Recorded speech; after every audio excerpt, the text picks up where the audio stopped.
C'est bon. Je m'appelle Raoul et on ensemble avec ma fille Maya, on va faire une petite série de vidéos sur une passion que j'ai qui s'appelle le tir à l'arc et on va parler un petit peu de tout ça. Je vais essayer de vous renseigner sur cet sport qui je le considère extraordinaire et la façon qu'on doit le pratiquer et avoir du succès à l'intérieur. J'ai quasiment 3 ans depuis que je pratique ce sport. J'ai jamais fait partie d'un club ou quoi que ce soit. Mais par contre, j'ai lu beaucoup de livres sur le tir à l'arc. J'ai une expérience, on va dire, assez importante. J'ai commencé avec un arc en récourbe, un arc, on va dire, que vous voyez utiliser en arc olympique, quoi. Et j'ai passé après sur des arcs à poulies, sur différentes choses. Et aujourd'hui, j'ai trouvé un style de tir qui, je pense que c'est un des meilleurs. Et je vais vous dire exactement qu'est-ce que vous avez à faire pour vachement prendre du plaisir avec un arc et pour être précis aussi. D'abord, vous voyez ici, on a deux types d'arcs. On a un arc traditionnel et on a un arc compound, un arc à poulie, qui est celui-là. La meilleure chose à faire, si vous voulez, et c'est très important, la meilleure chose à faire si vous voulez entrer dans ce sport, c'est de commencer avec un arc traditionnel. Et je vous explique tout à l'heure pourquoi. Ça, c'est un arc traditionnel. C'est un arc traditionnel qui, normalement, il est fait pour la chasse. Il a une puissance de 45 livres. Je ne vais pas tirer maintenant avec lui, parce que la corde n'est pas encore mise, ou peut-être on va l'essayer. Et comme vous voyez, par rapport à un arc normal, il n'y a aucun viseur là-dessous. Il n'y a absolument rien. Avec cet arc, tu tires en regardant ta cible. Voilà. C'est la noire qui est là-bas. Qui est marqué là-bas, bien sûr. Et c'est tout. Bien sûr qu'il y a plusieurs secrets à l'intérieur. On va armer tout à l'heure l'arc pour vous montrer un petit peu comment tirer avec cet arc. Mais il y a plein de personnes qui disent qu'avec un arc traditionnel, il faut regarder que la cible, la. Finalement, les choses sont un petit peu différentes. Il ne faut pas faire que ça. Il faut faire un petit peu différent les choses. J'espère qu'il est bien mis. Voilà. Ok, il est bien mis. Donc ça, c'est l'arc traditionnel qui est armé. Comme vous voyez, j'ai mis en protection ici dans la partie basse, qui ça coûte pas cher du tout et qui protège le point d'arc là quand il reste sous le sol ou des choses comme ça. Aussi, qu'est-ce que vous avez besoin pour pratiquer le tir à l'arc? C'est une espèce du finger tab pour protéger les doigts. Moi, j'ai choisi le gant parce que de mon point de vue, il est beaucoup plus pratique et beaucoup plus commode. Et on va parler un petit peu du vrai tir à l'arc.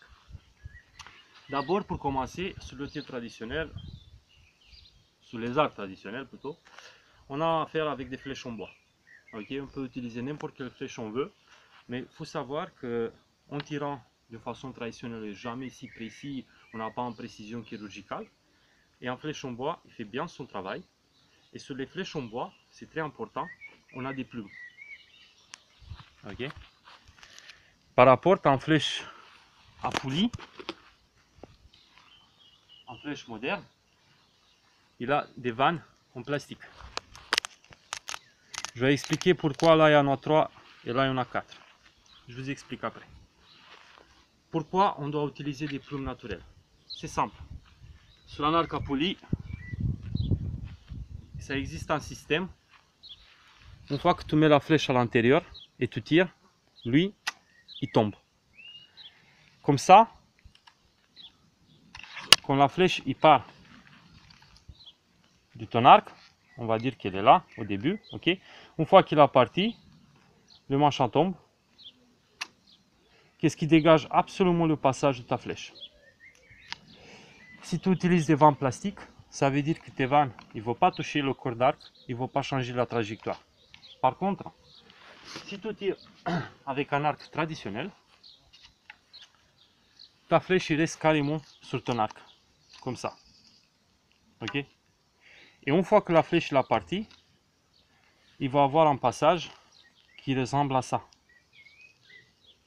Et on voit très bien que la déformation elle est importante à se produire de façon où il ne change pas la trajectoire dans la flèche. Si on utilise des vannes en caoutchouc, qui est plus dur, on voit que ces déformations, il va pousser la flèche et il va changer la trajectoire. Donc, sur les arcs traditionnels, on n'utilise que des plumes naturelles. Pourquoi là il y en a 3 et là il y en a 4? Déjà, en avoir plusieurs, on a une meilleure stabilité. Ok? Mais il faut savoir que la vitesse de flèche il va être moins importante avec 4 vannes qu'avec 3 vannes. Donc, pour garder quand même en vitesse assez importante, il faut mieux pas avoir beaucoup de friction. Donc, on a que 3 vannes. Maintenant, je vais vous montrer comment tirer avec un arc traditionnel. Si tu veux qu'on s'approche de la cible.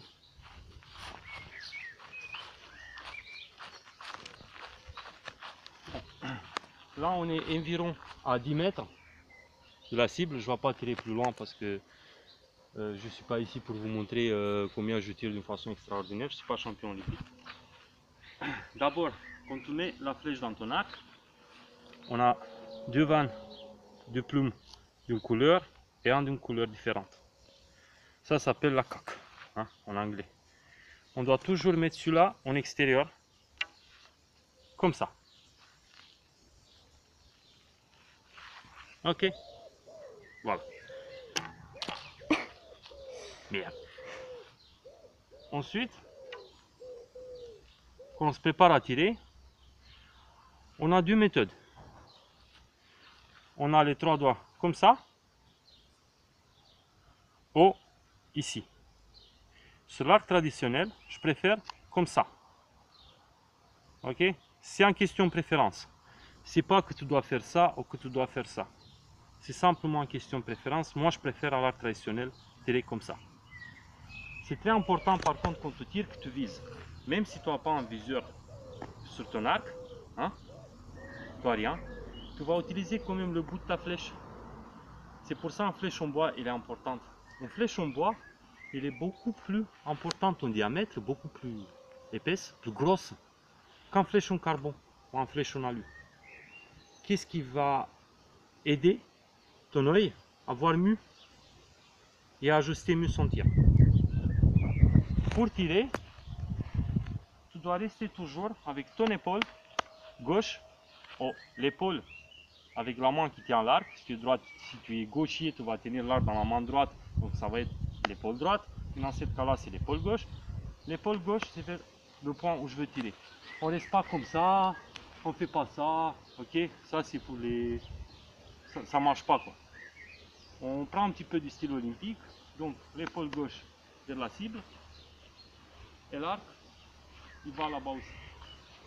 C'est très important. Et pourquoi je pense que vraiment, si vous voulez entrer dans ce sport, le premier arc que vous devez acheter, ça doit être un arc traditionnel.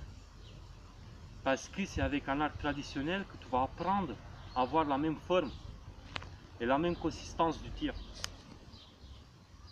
Tu dois toujours faire le même mouvement. Tu te mets là, tu ne tires même pas ta flèche et tu fais ça. Ok? Toujours, tu fais ça. Si tu veux aller avec le caméra là-bas, pour qu'il voit où j'accroche. Tu peux rester par là, je ne vais pas tirer. Donc, fais ça. Tu montes un petit peu ton arc si t'aides et tu tires comme ça. Ok? Ou tu tanques. Ton point d'encourage. C'est très important. Moi, j'ai lu beaucoup de livres. Finalement, ton point d'encourage, c'est là. C'est cet os qui est ici sur ton visage. Qui les anciens sarrasins, ils ont décrit que les dieux, comme ils voulaient que les archers, ils ont ce point-là pour s'ancrer. Ok? Tu viens là avec ta main et tu te bloques là. Ok? Tu viens pas là, pas là, pas là. Ok? Tu viens là. Toujours là. Tu peux mettre comme système de contrôle sur ta distance de flèche le doigt, celui-là, ici dans l'angle de ta bouche, et ta main qui entre dans cette encoche. C'est comme ça. Ok? Voilà. Et tu dois faire ça tout le temps, tout le temps, pareil. Quand tu vas arriver à 10 mètres, toucher flèche dans la flèche, c'est qu'au moins pour une fois, tu as eu la même position qu'avant. C'est ça qui t'intéresse. C'est avoir la même position pour que tes muscles ils prennent sur leur mémoire le même geste.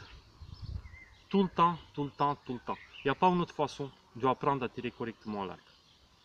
Je n'ai pas tiré avec cet arc depuis longtemps. Mais on va voir quand même si j'arrive à toucher la cible là-bas. Avant j'arrivais. Donc, j'ancre, je garde avec les deux yeux la cible et je tire. Trop bas.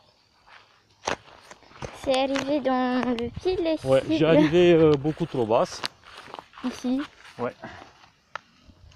Ça c'est parce que j'ai pas tiré depuis longtemps, on va aller essayer. Ça prend un petit peu à ajuster le tir. Comme je disais tout à l'heure, il n'y a pas de viseur. Tu utilises que le bout de ta flèche. Et je veux surtout éviter que la flèche passe chez le voisin. Hein. Donc on va le faire.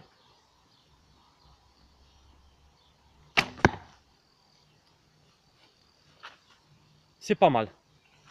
Alors, c'est dans la cible. Hein. Ouais. On s'approche. Voilà. C'est juste à côté du carton. Là. C'est pas mal. Ouais. On va répéter ça. Décoller.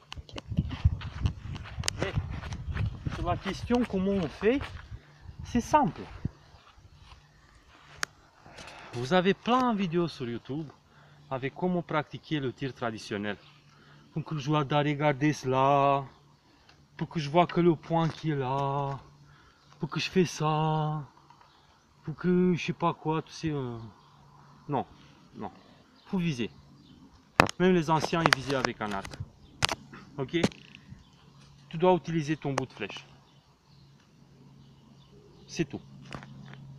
Tu sais que ta flèche doit être centrée avec ta cible.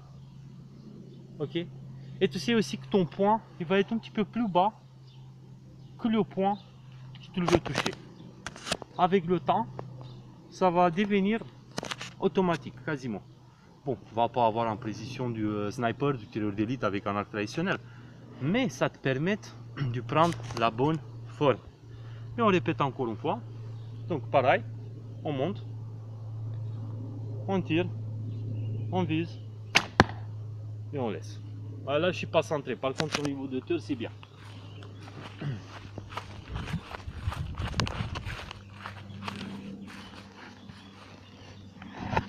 On réessaye encore une fois. Et après on va partir à la fin. Episódio 2. Cai pra longe. Juste 3 minutos.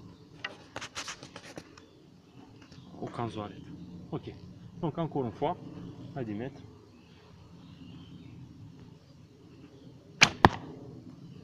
Voilà. Je suis toujours un petit peu à gauche. Mais bon, comme je disais tout à l'heure, je n'ai pas tiré depuis longtemps. Et l'art traditionnel, tu dois faire ça suivant. Puisque tu arrives à tirer comme il faut. Maintenant, on doit passer à la deuxième étape, sur laquelle je vais parler un petit peu plus de comment viser avec un arc traditionnel. Je vais répéter un petit peu le système de base et ensuite on va passer et on va appliquer les mêmes choses qu'on a appris avec celui-là sur un arc à poulie moderne. Ok, à tout à l'heure.